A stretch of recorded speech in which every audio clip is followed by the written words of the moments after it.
Welcome to a channel. जितने भी student जो आगे चल के आरआरबी जेई की एग्जाम देने वाले हैं उनके लिए खास करके जनरल साइंस का सीरीज हमने स्टार्ट किया है और ये जो है 9th पार्ट है जनरल साइंस का सीरीज का। इसका प्रीवियस 8 वीडियोस अगर आपने नहीं देखा है तो प्लेलिस्ट का लिंक डिस्क्रिप्शन बॉक्स में दिया गया है, जहां पर जाकर प्रीवियस 8 वीडियोस को बिल्कुल आप देख सकते हैं। जनरल साइंस का ये सीरीज स्टार्ट करने से पहले हमने डिसाइड किया था कि सबसे पहले फिजिक्स के सारे टॉपिक्स को हम कवर अप करेंगे एमसीक्यूज के थ्रू, फिर केमिस्ट्री, फिर लाइफ साइंस। तो जनरल साइंस का ये जो सीरीज है कुछ इस तरह चलने वाला है। पार्ट 1 से लेके पार्ट 9 तक, अभी तक जो आप पार्ट देख रहे हैं, यहां तक सिर्फ हमने जो है फिजिक्स के एमसीक्यूज को डिस्कस किया है, इंपॉर्टेंट कॉन्सेप्ट को डिस्कस किया है, इंपॉर्टेंट क्वेश्चंस को डिस्कस किया है, जो कि आगे चल के आपके एग्जाम के लिए बहुत ज़्यादा हेल्पफुल होने वाला है। सीबीटी 1 में जो है 30 क्वेश्चन बनने वाले हैं। टारगेट यही है कि 30 आउट ऑफ 30 स्कोर आप कैसे कर पाएं। हम अपने तरफ से बेस्ट दे रहे हैं, आप भी अपने तरफ से बेस्ट दीजिए। जो प्रीवियस वीडियोस अगर आपने नहीं देखा है उनको जरूर देख लें, प्लेलिस्ट का लिंक डिस्क्रिप्शन बॉक्स में दिया गया है। जो इंपॉर्टेंट कॉन्सेप्ट सिखाए गए हैं उनके रिलेटेड क्वेश्चन को ज़्यादा से ज़्यादा प्रैक्टिस करें। जितने भी क्वेश्चन इंपॉर्टेंट और हमने बताया है उनके रिलेटेड और क्वेश्चन को प्रैक्टिस करें। इस तरह जो है खुद को भी बेहतर बना सकते हैं और एक तरफ से हम अपने तरफ से जो है बेहतर क्वेश्चंस तो आपके लिए ला ही रहे हैं। तो टारगेट यही होना चाहिए हम दोनों का कि कैसे जो है 30 आउट ऑफ 30 स्कोर किया जाए सीबीटी 1 में जनरल साइंस के सेक्शन में। तो चलिए बिना टाइम वेस्ट करते हुए फाइनली इस वीडियो को स्टार्ट करते हैं। Freely suspended magnet always align in which direction? तो फ्रीली सस्पेंडेड जो मैग्नेट होता है it always align in north south direction. अब ऐसा क्यों? क्योंकि अर्थ हमारा जो प्लैनेट है ये खुद जो है एक लार्ज मैग्नेट की तरफ बिहेव करता है। तो अर्थ का जो नॉर्थ पोल है ये जो है मैग्नेट का साउथ पोल का अट्रैक्ट करता है और मैग्नेटिक साउथ पोल जो है अर्थ का ये जो है मैग्नेट का नॉर्थ पोल को अट्रैक्ट करता है। इसीलिए फ्रीली सस्पेंडेड जो मैग्नेट होता है it always align in north south direction. आपसे एक रिक्वेस्ट ये है कि प्लीज़ वीडियो को लाइक कर दें ताकि हम भी मोटिवेटेड रहें और लगातार जो है इस तरह के वीडियोस लाते रहें। तो ये सिंपल रिक्वेस्ट है, हो सके तो प्लीज़ वीडियो को लाइक कर दें क्योंकि ये हमें मोटिवेट करता है ताकि हम बेहतर से बेहतर आपके लिए वीडियोस और भी लाते रहें। What is the standard room temperature in Celsius? तो standard room temperature in Celsius जो है कितना होता है? ये 20 डिग्री सेल्सियस जो है ये होता है। क्वेश्चन काफी बार पूछा गया है, ये रेलवे के पेपर से ही क्वेश्चन लिया गया है। Rocket works on the principle of conservation of, तो इसका सही जवाब है यह है ऑप्शन नंबर 4 मोमेंटम। रॉकेट जो है it works on the principle of conservation of momentum, अभी डिस्कस करेंगे। लेकिन यही सेम क्वेश्चन कभी कभी ऐसा भी पूछा जाता है, rocket works on the principle of, या फिर कौन से लॉ पे काम करता है। तो ये कभी कभी जो है कंजर्वेशन ऑफ लिनियर मोमेंटम ना देके यहाँ पे आपको न्यूटन्स थर्ड लॉ दिया होगा, तो न्यूटन्स थर्ड लॉ पे भी, उस प्रिंसिपल पे भी ये काम करता है। सेम ही है कंजर्वेशन ऑफ लिनियर मोमेंटम या न्यूटन्स थर्ड लॉ कह लीजिए। तो ये थोड़ा सा यहाँ पे डिस्कस करते हैं, इसीलिए जो है ये इमेज को हमने यहाँ पे लगाया है। तो ये रॉकेट है, जितने अमाउंट ये पीछे में जो है अपने पीछे गैस एक्सपेल करेगा उतना ही ये ऊपर जाएगा। तो ये ही बेसिकली है कंजर्वेशन ऑफ लिनियर मोमेंटम, पीछे के और जितना अमाउंट में ये जितना जल्दी जो है गैस एक्सपेल करेगा उतना जो है तेजी से ये ऊपर जाएगा। So this is basically conservation of linear momentum, या कह सकते हैं न्यूटन्स थर्ड लॉ पे ये काम करता है।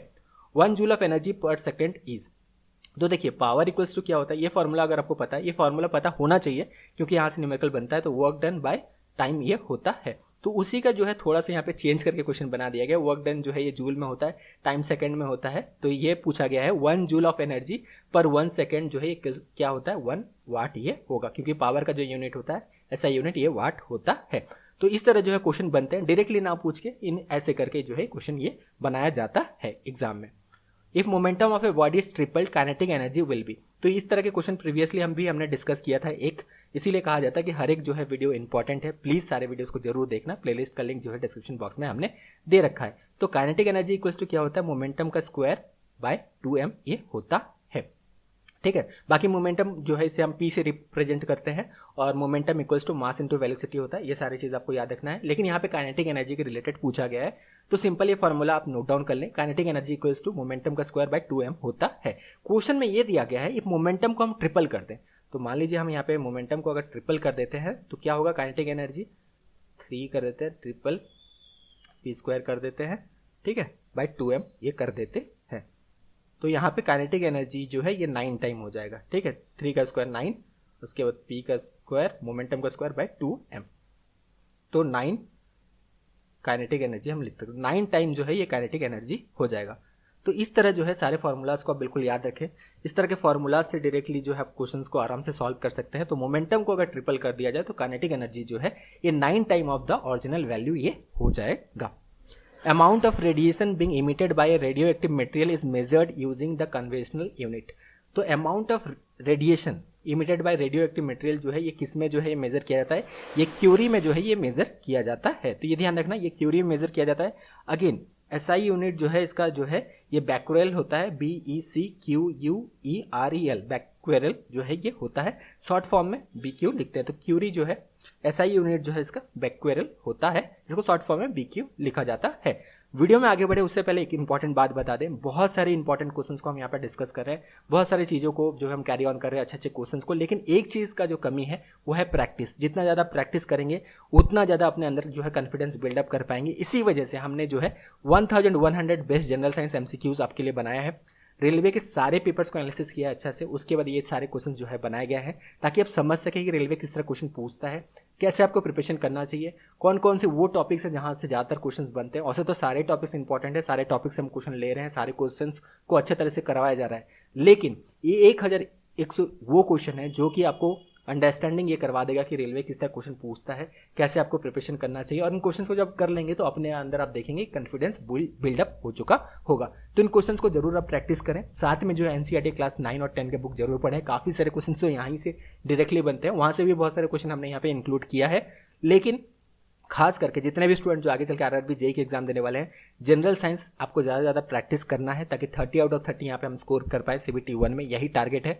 इसी वजह से ये बुकलेट भी बनाया गया है, बेस्ट 1100 क्वेश्चन भी बनाया गया है, साथ में जो है 1000 जनरल अवेयरनेस का क्वेश्चन भी हमने फ्री में दिया है। इसमें सारे पेपर्स को एनालिसिस किया है रेलवे के, उसके बाद जनरल अवेयरनेस का 1000 बेस्ट जो है क्वेश्चन हमने बनाया है, ये फ्री में आपको दे दिया गया है ताकि 30 नंबर का CBT 1 में जो यहाँ पे जनरल साइंस पूछे जाने वाला है इसका तो प्रिपरेशन आप करें ही करें, और जो 15 मार्क का जनरल अवेयरनेस पूछा जाए इसका भी आप प्रिपरेशन कर पाएँ। तो टोटल 45 मार्क्स का जो है प्रिपरेशन बहुत अच्छे से कर पाएँ, समझ सके कि रेलवे किस तरह क्वेश्चन बनाता है, खुद के अंदर कॉन्फिडेंस बिल्डअप कर पाए। इसीलिए बुकलेट लॉन्च किया गया है, बहुत ज़्यादा मेहनत लगा है बुकलेट बनाने में, और सिर्फ 99 रुपीज़ में लॉन्च किया ताकि हर एक स्टूडेंट ले सके।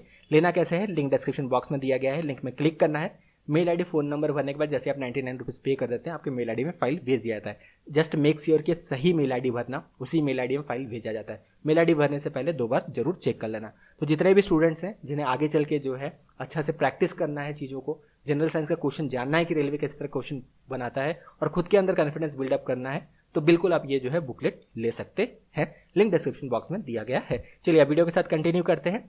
ए swimmer pushes the water back by his hand and in return the water pushes the swimmer forward is the example of. तो ये जो है न्यूटन्स थर्ड लॉ का जो है एग्जाम्पल है। स्विमर जो है क्या करता है, वाटर को पीछे और की ओर धकेलता है और उसी के रिटर्न में जो है वाटर से आगे की ओर धकेलता है। ये न्यूटन्स जो है थर्ड लॉ पे ये काम करता है। तो अभी देखा था हमने कंजर्वेशन ऑफ लिनियर मोमेंटम, किस तरह रॉकेट से जितना जो है गैस जितने स्पीड से एक्सपेल होगा पीछे की ओर उतना जो है वो ऊपर जाएगा। तो ये भी जो है न्यूटन्स थर्ड लॉ पे काम करता है। Multiple echoes arise due to multiple. तो मल्टीपल इकोज जो होता है, मल्टीपल इको जो है आपको सुनाई अगर देता है तो ये जो है किस वजह से होता है, ये जो है रिफ्लेक्शन ऑफ साउंड के वजह से होता है। इसका सही जवाब है यह है option number 1, reflection of sound. तो मल्टीपल इकोज, मान लीजिए कोई बहुत बड़ा सा एक खुला जगह में आप जाते हैं तो वहाँ पे जब आप एक बहुत जोर से आवाज़ मारते हो तो देखिएगा आपको मल्टीपल इकोज जो है सुनाई देता है। ठीक है, खास करके आप पहाड़ वाले जगह में जाते हैं जहाँ दूर दूर तक जो है घर नहीं है, कुछ भी नहीं है, पूरा खाली है, तो वहाँ पे जब आप जोर से आवाज़ निकालते हैं तो वो मल्टीपल इकोज का सुनाई देता है। ये क्यों होता है, ये रिफ्लेक्शन ऑफ साउंड की वजह से होता है। और एक चीज़ आप यहाँ पे याद रख सकते हैं, रिपीटेड रिफ्लेक्शन ऑफ साउंड को जो है ये रिवर्बरेशन कहा जाता है। Diameter of reflecting surface of spherical mirror is called. तो diameter of reflecting surface of spherical mirror जो है इसे एपर्चर कहा जाता है। बहुत बार ये क्वेश्चन पूछा गया है। तो यहाँ पे मान लीजिए एक हमने कॉनकेव लेंस ले लिया, तो यहाँ से लेके यहाँ तक जो इसका लेंथ है इसको हम एपर्चर कहते हैं। ठीक है, कॉन्वेक्स लेंस भी ले लेते हैं या कॉन्वेक्स मिरर ले लेते हैं, कॉन्वेक्स मिरर ले लेते हैं, कॉन्वेक्स मिरर एक ले लेते हैं। तो कॉन्वेक्स मिरर बेसिकली ऐसा होता है, तो यहाँ से लेके यहाँ तक जो इसका लेंथ है इसको हम जो है एपर्चर जो है ये कहते हैं। तो मिरर में अगर हम देखें, ये कॉनकेव हो गया, ये कॉन्वेक्स हो गया, तो टॉप से लेके पूरा यहाँ तक जो इसका डिस्टेंस होता है इसे हम एपर्चर जो है ये कहते हैं। It is basically aperture of the mirror. Kinetic energy plus potential energy equals to क्या होता है, इक्वल्स टू मैकेनिकल एनर्जी होता है। ये क्वेश्चन डायरेक्टली रेलवे के पेपर से ही लिया गया है, तो ध्यान रखना kinetic energy plus potential energy जो है ये मैकेनिकल एनर्जी होता है। और kinetic energy plus potential energy जो है ये ऑलवेज जो है कांस्टेंट होता है, ये भी चीज़ आपको ध्यान रखना है। To hear a distinct echo the time interval between the original sound and the reflected sound must be. तो डिस्टिंक्ट इको को जो है हियर करने के लिए, ठीक है, तो टाइम इंटरवल कितना होना चाहिए ओरिजिनल साउंड और रिफ्लेक्टेड साउंड के बीच में जो है टाइम इंटरवल जो होना चाहिए ये 0.1 सेकेंड जो है ये होना चाहिए। तो so option number 4 is correct. Electric current flow in a wire due to, तो इलेक्ट्रिक करंट जो है वायर में क्यों फ्लो करते हैं? Due to the motion of electrons.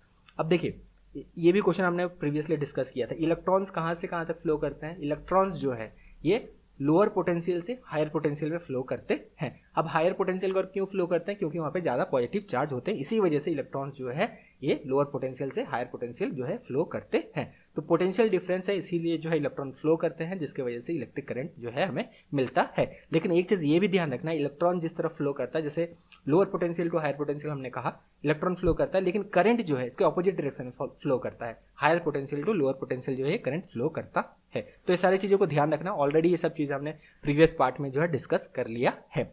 ये sound of single frequency is called, तो साउंड ऑफ सिंगल फ्रीक्वेंसी जो है इसे टोन कहते हैं, और इसे प्रीवियस पार्ट्स में हमने डिस्कस किया था कि sound of mixture of multiple frequency जो होता है ये इसे हम नोट कहते हैं। Doppler's effect is related to change in dash of sound, तो डॉपलर इफेक्ट जो है it is basically related to change in frequency of sound. यहाँ पे थोड़ा सा एक एग्जांपल के साथ डिस्कस करते हैं ताकि आपको डॉपलर इफेक्ट समझ में आ जाए। जैसे एक एम्बुलेंस है, ठीक है, तो दूर से एक एम्बुलेंस आ रहा है तो धीरे धीरे धीरे धीरे आपको साउंड सुनाई देगा, जितने आपके नज़दीक आता जाएगा उतना जो है यहाँ पे साउंड आपको ज़्यादा सुनाई देगा, और जैसे जैसे आपके सामने आ जाएगा तो और ज़्यादा सुनाई देगा, जैसे आपको क्रॉस कर जाएगा तो उसके बाद धीरे धीरे ये साउंड भी जो है आपको कम सुनाई देगा। तो ये जो है एक डॉपलर इफेक्ट का एक एग्जाम्पल है, और डॉपलर इफेक्ट ये दोनों में काम करता है, लाइट और साउंड, ये दोनों आप ध्यान रखना। ये लाइट में भी जो है ये काम करता है, साथ में साउंड में भी सेम जो है डॉपलर इफेक्ट जो है ये काम करता है। ये क्वेश्चन पहले भी बन चुका है, तो किस में एप्लीकेबल है? डॉपलर इफेक्ट जो है आपको दोनों में देखने मिलेगा, साउंड में, जिस तरह लाइट भी इस तरह जो है एक लाइट ऑब्जेक्ट है, जितना आपके पास आएगा उतना जो है आप देखेगा उसका ब्राइटनेस या इंटेंसिटी आपको ज़्यादा दिखे, जितना आपसे दूर चला जाएगा उतना कम आपको इंटेंसिटी उसका दिखेगा। तो बेसिकली डॉपलर इफेक्ट यही है कि change in frequency of the sound due to the relative motion of the source and the observer. तो relative motion of the source, जैसे हमने बोला एम्बुलेंस का एक एग्जाम्पल दिया, तो इस पे जो है डॉपलर्स इफेक्ट जो है काम करता है, फ्रीक्वेंसी यहाँ पे चेंज होता है, तो ये बिल्कुल आपको ध्यान में रखना है। आगे बढ़ते हैं, व्हिच इज करेक्ट, तो इनमें से कौन सा फॉर्मूला जो है ये करेक्ट है? तो इसका सही जवाब है ये है work equals to mass into gravity into height. ये क्वेश्चन ऑलरेडी पूछा गया है। अब देखिए ये जो है वर्क डन जो है अगर हम देखें ये होता है फोर्स इंटू डिस्प्लेसमेंट, ठीक है, एफएस होता है, फोर्स इंटू डिस्प्लेसमेंट होता है, ये सभी को पता है। ये फॉर्मूला जब सभी को पता है फिर भी यहाँ पे वो गलत करके आते हैं, और फोर्स इक्वल्स टू क्या होता है? ये mg होता है, मास इंटू mg हम स्मॉल g लिखते हैं, और s जो है डिस्प्लेसमेंट को हम h ये लिख सकते हैं। तो इसका सही जवाब है ये ऑप्शन नंबर 1। तो जब ये वाला फॉर्मूला पता है यहाँ से जो है आप आराम से निकाल सकते हैं, लेकिन काफ़ी सारे स्टूडेंट ने यहाँ पे गलत किया था, तो ये प्रीवियस ईयर का ही क्वेश्चन है। If the resistance of a conductor is double the current will be, तो रेजिस्टेंस ऑफ द कंडक्टर अगर हम डबल कर दे तो करंट क्या होगा? करंट औसे होता क्या है? ओम्स लॉ के according I equals to V/R होता है। अगर हम रेजिस्टेंस को डबल कर दें, तो I इक्वल्स टू यहाँ पे हम लिख सकते हैं V/2R, ठीक है। तो आप यहाँ पे बिल्कुल देख सकते हैं करंट जो है ये हाफ हो जाता है अगर हम रेजिस्टेंस को डबल करते हैं तो, ठीक है। तो यहाँ पे जो है करंट क्या हो जाएगा? ये हाफ हो जाएगा। आगे बढ़ते हैं, और ओम्स लॉ से बहुत सारे क्वेश्चंस बनते हैं, बिल्कुल ध्यान रखना। काफ़ी सारे जो है क्वेश्चंस को ऑलरेडी हमने डिस्कस कर लिया है। फर्स्ट पार्ट में डिस्कस किया था सर्किट के रिलेटेड क्वेश्चंस को, ओम्स लॉ को, सेकंड पार्ट में भी डिस्कस किया था। तो ये इस तरह के जो है चीज़ों को ध्यान रखना इंपॉर्टेंट है। Which of the following can be negative, तो इनमें से कौन सा नेगेटिव हो सकता है? डिस्टेंस नेगेटिव नहीं हो सकता, टाइम नेगेटिव नहीं हो सकता, मास नेगेटिव नहीं हो सकता, तो एसोलेशन जो है इसमें से नेगेटिव हो सकता है। और से एसोलेशन बिल्कुल ध्यान रखना, ये पॉजिटिव नेगेटिव इवन जीरो भी हो सकता है। अगर बहुत सारे स्टूडेंट ऐसे कहते हैं कि एसोलेशन जीरो कब होता है, तो अगर वेलोसिटी कांस्टेंट है तब जाके जो है ये एसोलेशन जीरो होता है। अगर वेलोसिटी कांस्टेंट है तो भी जो है ये हम कह सकते हैं कि एसोलेशन जीरो होता है, क्योंकि एसोलेशन होता क्या है? Rate of change of velocity. अगर वेलोसिटी यूनिफॉर्म है, यूनिफॉर्म वेलोसिटी है, तो जो है यहाँ पे एसोलेशन जीरो होगा, चेंज होना चाहिए। Rate of change of velocity is basically acceleration. Ohm's law states that the voltage between 2 points is directly proportional to, बहुत आसान सा क्वेश्चन है, ठीक है, लेकिन देखिए किस तरह वर्ड्स में पूछा गया है। ओम्स लॉ ये कहता है कि voltage between 2 points is directly proportional to, तो V इक्वल्स टू IR होता है। तो voltage is directly proportional to both current and resistance. Time period of pendulum in moon as compare to earth will be, तो सबसे पहले यहाँ पे time period of the pendulum क्या होता है ये थोड़ा सा यहाँ पे लिख लेते हैं, इसको आप नोट डाउन जरूर कर लेना, यहाँ से जो है क्वेश्चन बन सकता है। तो time period of the pendulum जो होता है ये होता है 2π √L/G, ठीक है, √L/G ये होता 2π√L/g ये होता है। तो time period of the pendulum as compare to earth जो है ये क्या होगा, ये ऑब्वियसली इंक्रीज होगा। क्यों इंक्रीज होगा, क्योंकि स्मॉल जी का जो वैल्यू है यहाँ पे एक्सेलरेशन ड्यू टू ग्रेविटी, ये मून में क्या होता है 1/6 होता है। तो यहाँ पे अगर एज कम्पेयर टू अगर हम देखें अर्थ, मून में जो है ये टाइम पीरियड जो है ये इंक्रीज हो जाएगा in moon. Sound with frequency 20 hertz to 20 kilo hertz is known as, already हमने ये बताया था। तो ये जो है ऑडिबल रेंज होता है, इस रेंज में जो भी साउंड होता है वो हम हियर कर सकते हैं। तो ये जो है ऑडिबल रेंज है, और इससे ऊपर हो जाएगा तो सुपरसोनिक साउंड हो जाएगा। 20 हर्ट्ज से अगर कम होगा तो ये जो है सबसोनिक जो है ये साउंड होगा। तो पार्ट 9 यहीं पे खत्म होता है। बहुत सारे इंपॉर्टेंट क्वेश्चंस को यहाँ पे भी हमने डिस्कस किया। पार्ट 10 में भी अगेन हम फिजिक्स के इंपॉर्टेंट एमसीक्यूज को डिस्कस कर रहे होंगे, उसमें भी पार्ट 11 में भी वही फिजिक्स ही चलेगा। अभी जो है कंटिन्यूएशन में फिजिक्स कुछ पार्ट तक हम कंटिन्यू करेंगे, उसके बाद जो है फाइनली हम केमिस्ट्री स्टार्ट करने वाले हैं। Thank you, all the best.